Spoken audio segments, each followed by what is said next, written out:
मेरे प्यारे देशवासियों, नमस्कार। आप जानते हैं कि एक ज़रूरी कार्यक्रम के लिए मुझे अमेरिका जाना पड़ रहा है।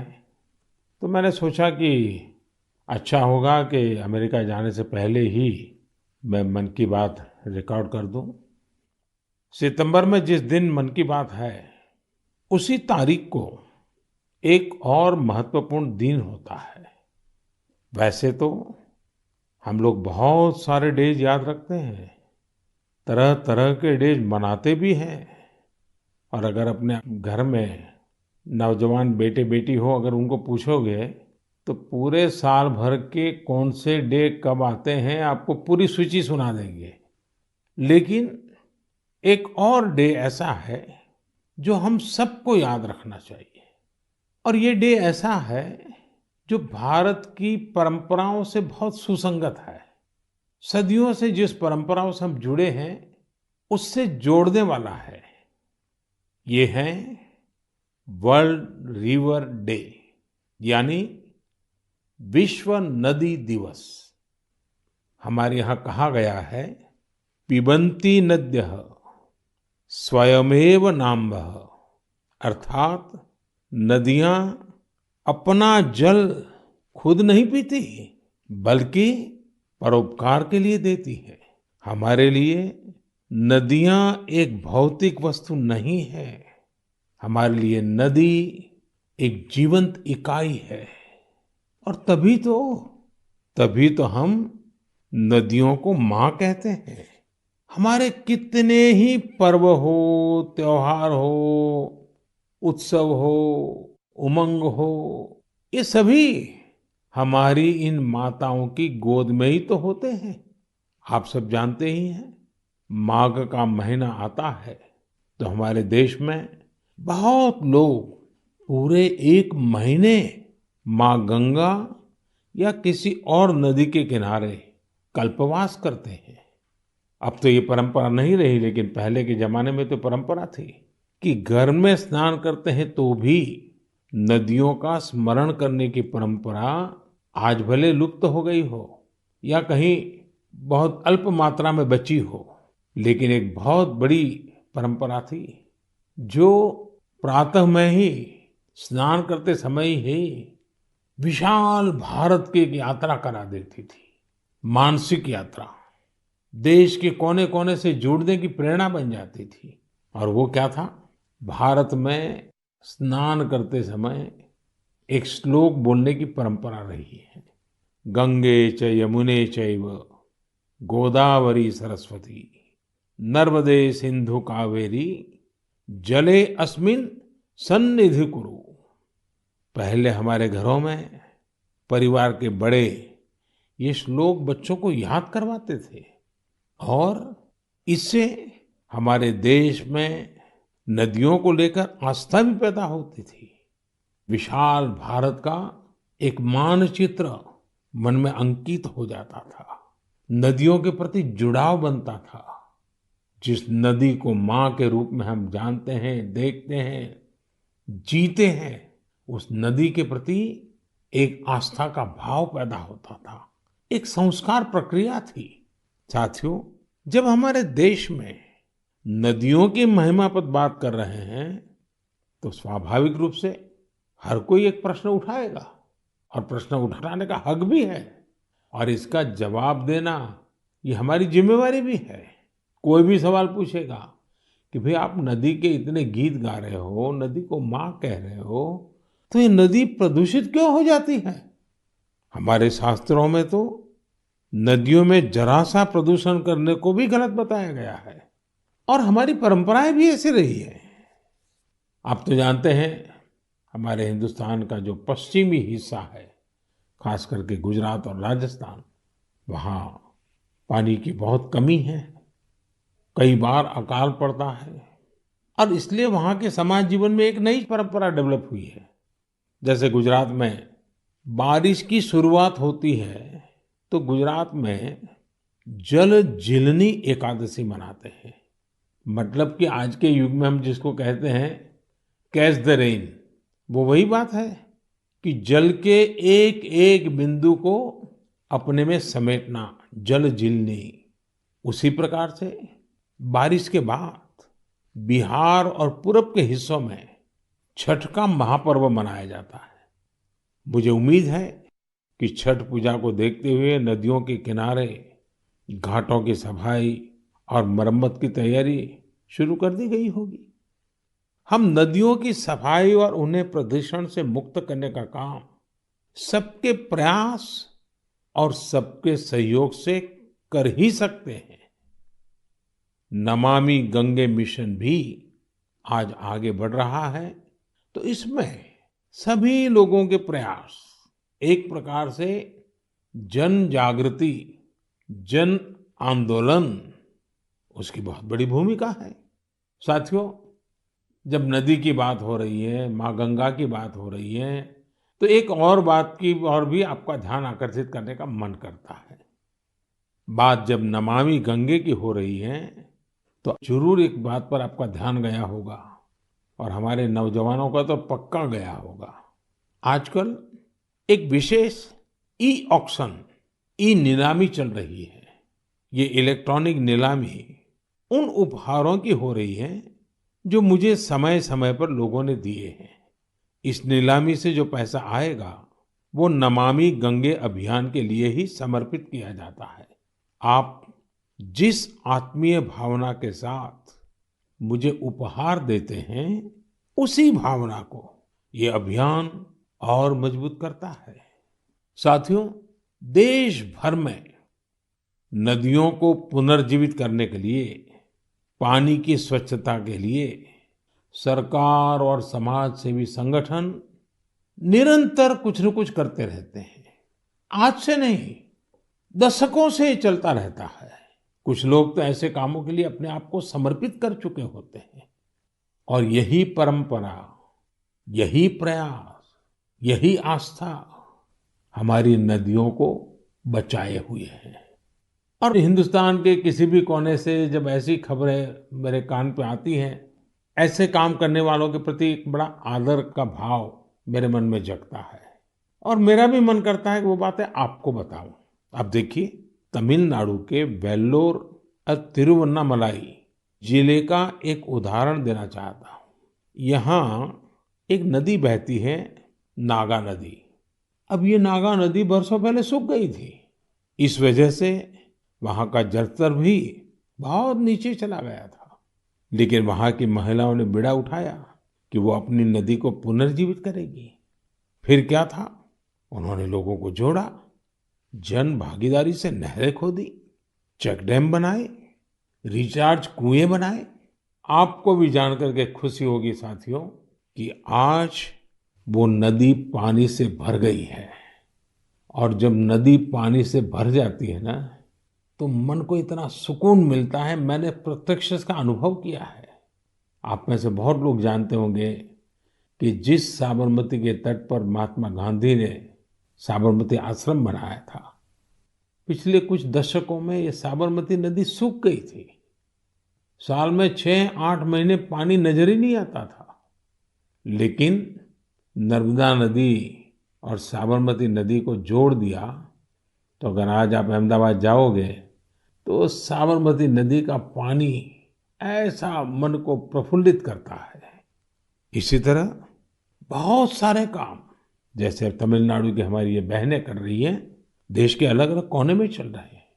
मैं तो जानता हूँ कई हमारे धार्मिक परंपरा से जुड़े हुए संत हैं, गुरुजन हैं, वे भी अपनी आध्यात्मिक यात्रा के साथ साथ पानी के लिए, नदी के लिए बहुत कुछ कर रहे हैं। कई नदियों के किनारे पेड़ लगाने का अभियान चला रहे हैं, तो कहीं नदियों में बह रहे गंदे पानी को रोका जा रहा है। साथियों, वर्ल्ड रिवर डे जब आज मना रहे हैं, तो इस काम से समर्पित सबकी मैं सराहना करता हूँ, अभिनंदन करता हूँ। लेकिन हर नदी के पास रहने वाले लोगों को, देशवासियों को मैं आग्रह करूंगा कि भारत में कोने कोने में साल में एक बार तो नदी उत्सव मनाना ही चाहिए। मेरे प्यारे देशवासियों, कभी भी छोटी बात को, छोटी चीज को छोटी मानने की गलती नहीं करनी चाहिए। छोटे छोटे प्रयासों से कभी कभी तो बहुत बड़े बड़े परिवर्तन आते हैं। और अगर महात्मा गांधी जी के जीवन की तरफ हम देखेंगे तो हम हर पल महसूस करेंगे कि छोटी छोटी बातों की उनके जीवन में कितनी बड़ी अहमियत थी और छोटी छोटी बातों को लेकर के बड़े बड़े संकल्पों को कैसे उन्होंने साकार किया था। हमारे आज के नौजवान को ये जरूर जानना चाहिए कि साफ सफाई के अभियान ने कैसे आजादी के आंदोलन को एक निरंतर ऊर्जा दी थी। ये महात्मा गांधी ही तो थे जिन्होंने स्वच्छता को जन आंदोलन बनाने का काम किया था। महात्मा गांधी ने स्वच्छता को स्वाधीनता के सपने के साथ जोड़ दिया था। आज इतने दशकों बाद स्वच्छता आंदोलन ने एक बार फिर देश को नए भारत के सपने के साथ जोड़ने का काम किया है। और ये हमारी आदतों को बदलने का भी अभियान बन रहा है। और हम ये न भूलें कि स्वच्छता ये सिर्फ एक कार्यक्रम है। स्वच्छता ये पीढ़ी दर पीढ़ी संस्कार संक्रमण की एक जिम्मेवारी है। और पीढ़ी दर पीढ़ी जब स्वच्छता का अभियान चलता है तब संपूर्ण समाज जीवन में स्वच्छता का स्वभाव बनता है। और इसलिए ये साल, 2 साल, एक सरकार, दूसरी सरकार ऐसा विषय नहीं है। पीढ़ी दर पीढ़ी हमें स्वच्छता के संबंध में सजगता से, अविरत रूप से, बिना थके, बिना रुके, बड़ी श्रद्धा के साथ जुड़े रहना है और स्वच्छता के अभियान को चलाए रखना है। और मैंने तो पहले भी कहा था कि स्वच्छता ये पूज्य बापू को इस देश की बहुत बड़ी श्रद्धांजलि है। और ये श्रद्धांजलि हमें हर बार देते रहना है, लगातार देते रहना है। साथियों, लोग जानते हैं कि स्वच्छता के संबंध में बोलने का मैं कभी मौका छोड़ता ही नहीं हूँ। और शायद इसीलिए हमारी मन की बात के एक श्रोता श्रीमान रमेश पटेल जी ने लिखा है, हमें बापू से सीखते हुए इस आजादी के अमृत महोत्सव में आर्थिक स्वच्छता का भी संकल्प लेना चाहिए। जिस तरह शौचालयों के निर्माण ने गरीबों की गरिमा बढ़ाई, वैसे ही आर्थिक स्वच्छता गरीबों को अधिकार सुनिश्चित करती है, उनका जीवन आसान बनाती है। अब आप जानते हैं, जनधन खातों को लेकर देश ने जो अभियान शुरू किया, इसकी वजह से आज गरीबों को उनके हक का पैसा सीधा सीधा उनके खाते में जा रहा है, जिसके कारण भ्रष्टाचार जैसी रुकावटों में बहुत बड़ी मात्रा में कमी आई है। ये बात सही है, आर्थिक स्वच्छता में टेक्नोलॉजी बहुत मदद कर सकती है। हमारे लिए खुशी की बात है, आज गांव देहात में भी फिनटेक, यूपीआई से डिजिटल लेन देन करने की दिशा में सामान्य मानवी भी जुड़ रहा है, उसका प्रचलन बढ़ने लगा है। आपको मैं एक आंकड़ा बताता हूं, आपको गर्व होगा। पिछले अगस्त महीने में, एक महीने में यूपीआई से 355 करोड़ ट्रांजैक्शन हुए, यानी करीब करीब 350 करोड़ से ज्यादा ट्रांजैक्शन।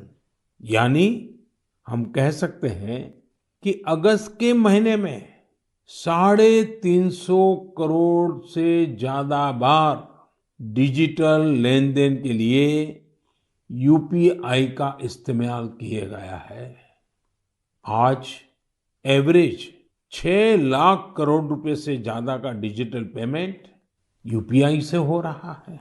इससे देश की अर्थव्यवस्था में स्वच्छता, पारदर्शिता आ रही है। और हम जानते हैं अब फिनटेक का महत्व बहुत बढ़ रहा है। साथियों, जैसे बापू ने स्वच्छता को स्वाधीनता से जोड़ा था, वैसे ही खादी को आजादी की पहचान बना दिया था। आज आजादी के 75वें साल में हम जब आजादी के अमृत महोत्सव को मना रहे हैं, आज हम संतोष से कह सकते हैं कि आजादी के आंदोलन में जो गौरव खादी को था, आज हमारी युवा पीढ़ी खादी को वो गौरव दे रही है। आज खादी और हैंडलूम का उत्पादन कई गुना बढ़ा है और उसकी मांग भी बढ़ी है। आप भी जानते हैं, ऐसे कई अवसर आए हैं जब दिल्ली के खादी शोरूम में एक दिन में 1 करोड़ रुपए से ज्यादा का कारोबार हुआ है। मैं भी फिर से आपको याद दिलाना चाहूंगा कि 2 अक्टूबर पूज्य बापू की जन्म जयंती पर हम सब फिर से एक बार एक नया रिकॉर्ड बनाएं। आप अपने शहर में जहां भी खादी बिकती हो, हैंडलूम बिकता हो, हैंडीक्राफ्ट बिकता हो, और दिवाली का त्योहार सामने है, त्योहारों के मौसम के लिए खादी, हैंडलूम, कुटीर उद्योग से जुड़ी आपकी हर खरीदारी वोकल फॉर लोकल इस अभियान को मजबूत करने वाली हो, पुराने सारे रिकॉर्ड तोड़ने वाली हो।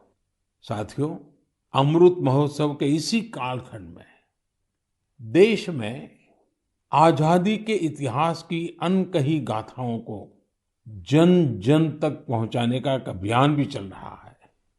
और इसके लिए नवोदित लेखकों को, देश के और दुनिया के युवाओं को आह्वान किया गया था। इस अभियान के लिए अब तक 13,000 से ज्यादा लोगों ने अपना रजिस्ट्रेशन किया है, और वो भी 14 अलग अलग भाषाओं में। और मेरे लिए खुशी की बात ये भी है कि 20 से ज्यादा देशों में कई अप्रवासी भारतीयों ने भी इस अभियान से जुड़ने के लिए अपनी इच्छा जताई है। एक और बहुत दिलचस्प जानकारी है, करीब 5,000 से ज्यादा नए नवोदित लेखक आजादी के जंग की कथाओं को खोज रहे हैं। उन्होंने जो अनसंग हीरोज हैं, जो अनामी है, इतिहास के पन्नों पे जिनके नाम नजर नहीं आते हैं, ऐसे अनसंग हीरोज पर, थीम पर, उनके जीवन पर, उन घटनाओं पर कुछ लिखने का बीड़ा उठाया है। यानी देश के युवाओं ने ठान लिया है कि उन स्वतंत्र सेनानियों के इतिहास को भी देश के सामने लाएंगे जिनकी गत 75 वर्ष में कोई चर्चा तक नहीं हुई है। सभी श्रोताओं से मेरा आग्रह है, शिक्षा जगत से जुड़े सबसे मेरा आग्रह है, आप भी युवाओं को प्रेरित करें, आप भी आगे आएं। और मेरा पक्का विश्वास है कि आजादी के अमृत महोत्सव में इतिहास लिखने का काम करने वाले लोग इतिहास बनाने भी वाले हैं। मेरे प्यारे देशवासियों, सियाचिन ग्लेशियर के बारे में हम सभी जानते हैं। वहां की ठंड ऐसी भयानक है जिसमें रहना आम इंसान के बस की बात ही नहीं है। दूर दूर तक बर्फ ही बर्फ, और पेड़ पौधों का तो नामो निशान नहीं है। यहाँ का तापमान -60 डिग्री तक भी जाता है। कुछ ही दिन पहले सियाचिन के इस दुर्गम इलाके में 8 दिव्यांग जनों की टीम ने जो कमाल कर दिखाया है, वो हर देशवासी के लिए गर्व की बात है। इस टीम ने सियाचिन ग्लेशियर की 15,000 फीट से भी ज्यादा की ऊंचाई पर स्थित कुमार पोस्ट पर अपना परचम लहराकर वर्ल्ड रिकॉर्ड बना दिया है। शरीर की चुनौतियों के बावजूद भी हमारे इन दिव्यांगों ने जो कारनामा कर दिखाया है, वो पूरे देश के लिए प्रेरणा है। और जब इस टीम के सदस्यों के बारे में जानेंगे तो आप भी मेरी तरह हिम्मत और हौसले से भर जाएंगे। इन जाबाज दिव्यांगों के नाम हैं महेश नेहरा, उत्तराखंड के अक्षत रावत, महाराष्ट्र के पुष्पक गवांडे, हरियाणा के अजय कुमार, लद्दाख के लोब्सांग चोस्पेल, तमिलनाडु के मेजर द्वारकेश, जम्मू कश्मीर के इरफान अहमद मीर और हिमाचल प्रदेश की चोंजिन एंगमो। सियाचिन ग्लेशियर को फतह करने का ये ऑपरेशन भारतीय सेना के विशेष बलों के वेटरन्स की वजह से सफल हुआ है। मैं इस ऐतिहासिक और अभूतपूर्व उपलब्धि के लिए इस टीम की सराहना करता हूं। यह हमारे देशवासियों के can do culture, can do determination, can do attitude के साथ हर चुनौती से निपटने की भावना को भी प्रकट करता है। साथियों, आज देश में दिव्यांग जनों के कल्याण के लिए कई प्रयास हो रहे हैं। मुझे उत्तर प्रदेश में हो रहे ऐसे ही एक प्रयास वन टीचर वन कॉल के बारे में जानने का मौका मिला। बरेली में यह अनूठा प्रयास दिव्यांग बच्चों को नई राह दिखा रहा है। इस अभियान का नेतृत्व कर रही हैं डभौरा गंगापुर में एक स्कूल की प्रिंसिपल दीपमाला पांडे जी। कोरोना काल में इस अभियान के कारण न केवल बड़ी संख्या में बच्चों का एडमिशन संभव हो पाया, बल्कि इससे करीब 350 से अधिक शिक्षक भी सेवा भाव से जुड़ चुके हैं। ये शिक्षक गांव-गांव जाकर दिव्यांग बच्चों को पुकारते हैं, तलाशते हैं और फिर उनका किसी न किसी स्कूल में दाखिला सुनिश्चित कराते हैं। दिव्यांग जनों के लिए दीपमाला जी और साथी शिक्षकों की इस नेक प्रयास की मैं भूरी भूरी प्रशंसा करता हूं। शिक्षा के क्षेत्र में ऐसा हर प्रयास हमारे देश के भविष्य को संवारने वाला है। मेरे प्यारे देशवासियों, आज हम लोगों की जिंदगी का हाल ये है कि एक दिन में सैकड़ों बार कोरोना शब्द हमारे कान पर गूंजता है। 100 साल में आई सबसे बड़ी वैश्विक महामारी कोविड-19 ने हर देशवासी को बहुत कुछ सिखाया है। हेल्थ केयर और वेलनेस को लेकर आज जिज्ञासा भी बढ़ी है और जागरूकता भी। हमारे देश में पारंपरिक रूप से ऐसे नेचुरल प्रोडक्ट्स प्रचुर मात्रा में उपलब्ध हैं जो वेलनेस यानी सेहत के लिए बहुत फायदेमंद है। ओडिशा के कालाहांडी के नांदोल में रहने वाले पतायत साहू जी इस क्षेत्र में बरसों से एक अनोखा कार्य कर रहे हैं। उन्होंने 1.5 एकड़ जमीन पर मेडिसिनल प्लांट लगाए हैं।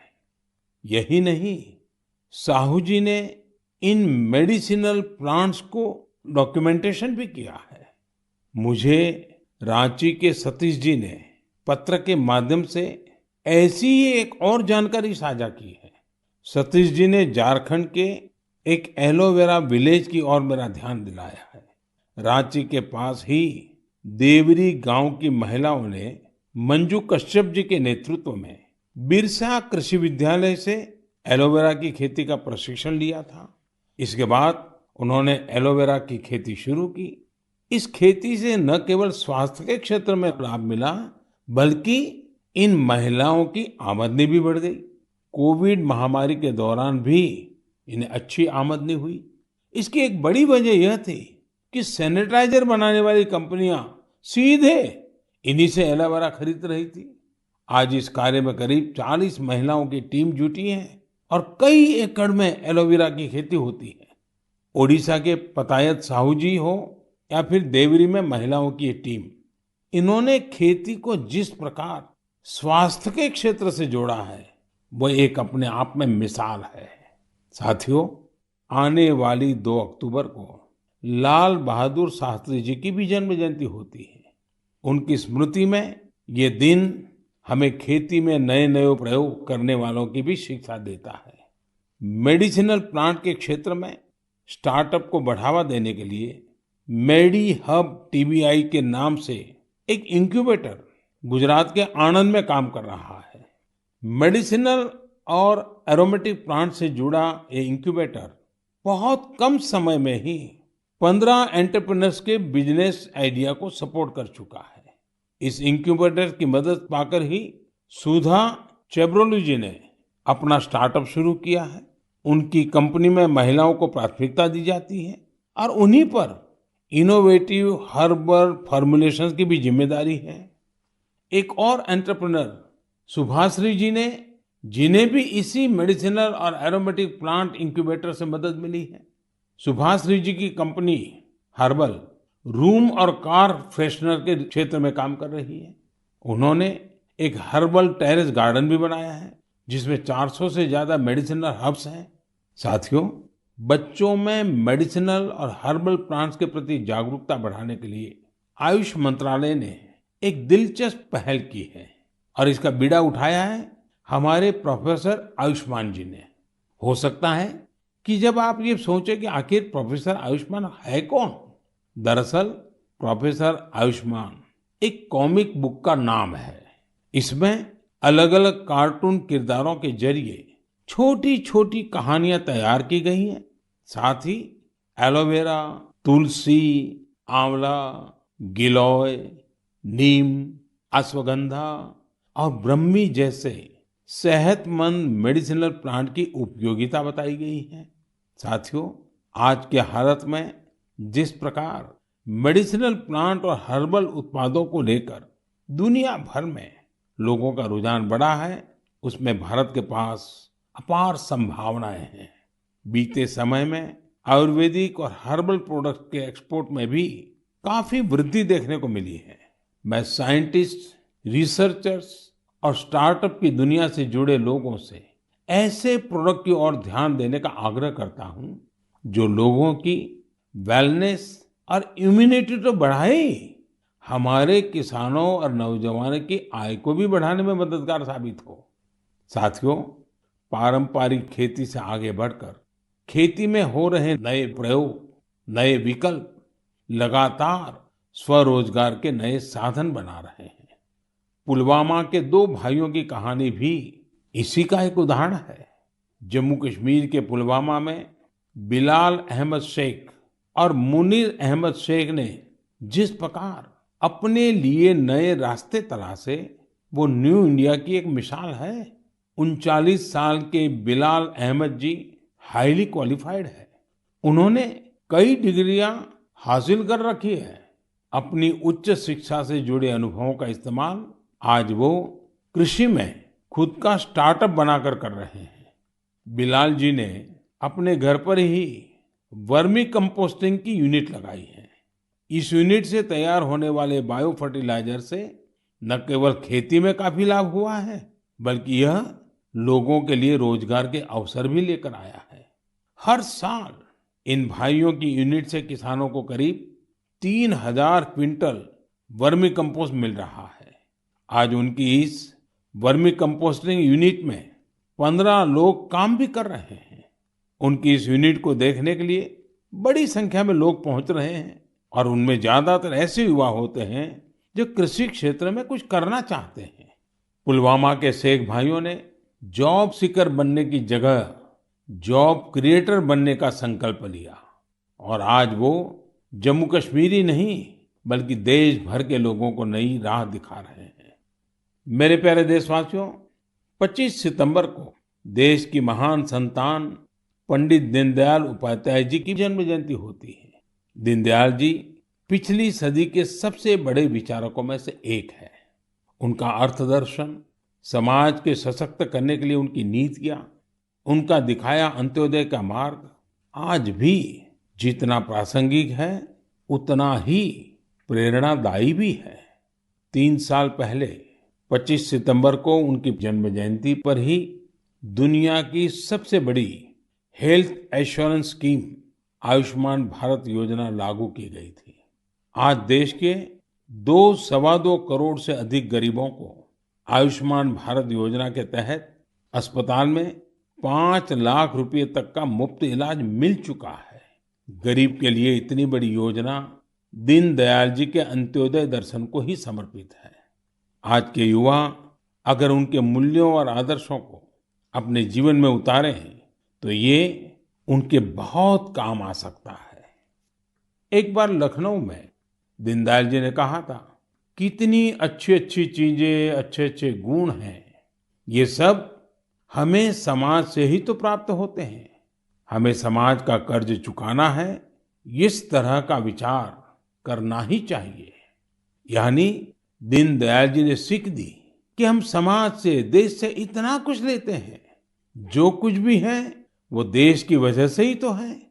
इसलिए देश के प्रति अपना ऋण कैसे चुकाएंगे, इस बारे में सोचना चाहिए। ये आज के युवाओं के लिए बहुत बड़ा संदेश है। साथियों, दीनदयाल जी के जीवन से हमें कभी हार न मानने की भी सीख मिलती है। विपरीत राजनीतिक और वैचारिक परिस्थितियों के बावजूद भारत के विकास के लिए स्वदेशी मॉडल की विजन से वे कभी डिगे नहीं। आज बहुत सारे युवा बने बनाए रास्तों से अलग होकर आगे बढ़ना चाहते हैं। वे चीजों को अपनी तरह से करना चाहते हैं। दीनदयाल जी के जीवन से उन्हें काफी मदद मिल सकती है। इसलिए युवाओं से मेरा आग्रह है कि उनके बारे में जरूर जानें। मेरे प्यारे देशवासियों, हमने आज बहुत से विषयों पर चर्चा की। जैसा हम बात भी कर रहे थे, आने वाला समय त्योहारों का है। पूरा देश मर्यादा पुरुषोत्तम श्री राम की असत्य पर विजय का पर्व भी मनाने वाला है। लेकिन इस उत्सव में हमें एक और लड़ाई के बारे में याद रखना है, वो है देश की कोरोना से लड़ाई। टीम इंडिया इस लड़ाई में रोज नए रिकॉर्ड बना रही है। वैक्सीनेशन में देश ने कई ऐसे रिकॉर्ड बनाए हैं जिसकी चर्चा पूरी दुनिया में हो रही है। इस लड़ाई में हर भारतवासी की अहम भूमिका है। हमें अपनी बारी आने पर वैक्सीन तो लगवानी ही है, पर इस बात का भी ध्यान रखना है कि कोई इस सुरक्षा चक्र से छूट न जाए। अपने आसपास जिसे वैक्सीन नहीं लगी है, उसे भी वैक्सीन सेंटर तक ले जाना है। वैक्सीन लगने के बाद भी जरूरी प्रोटोकॉल का पालन करना है। मुझे उम्मीद है इस लड़ाई में एक बार फिर टीम इंडिया अपना परचम लहराएगी। हम अगली बार कुछ और विषयों पर मन की बात करेंगे। आप सभी को, हर देशवासी को त्योहारों की बहुत बहुत शुभकामनाएं। धन्यवाद।